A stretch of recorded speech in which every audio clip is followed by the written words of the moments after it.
Monica, how do simple machines work? The way a simple machine works is you put work in and the simple machine changes the way the work comes out. Machine changes the work? No! Answer is no, because work in equals work out, which means the proportions of work are the same.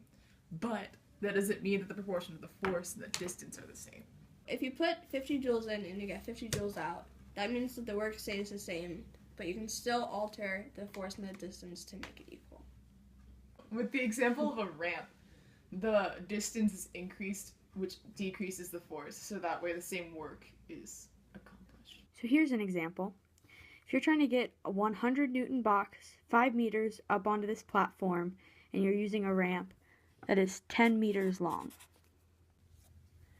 The 10 meters of ramp is the work in, and the distance you want to get it up is work out. So we know that work in equals work out, which means the force and distance of each equal each other.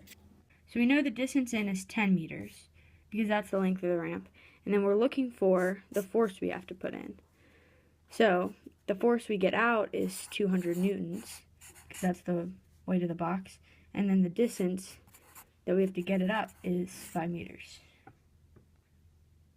So when we solve for the force we put in, we see that it only took about half the force in. Sometimes our machine doesn't work as well as we want it to, and the work is released through heat or sound. This means our machine is not 100% efficient.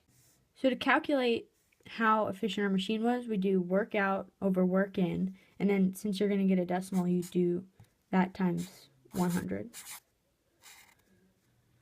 For instance, if you know it takes 100 joules to get this box up a ramp, then you actually try it and it takes 150 joules, we can calculate how inefficient the ramp was.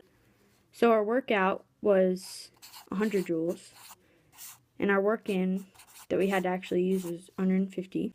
And when you divide that, we get 0.66, so we times that by 100, and we get that our machine was 66% efficient.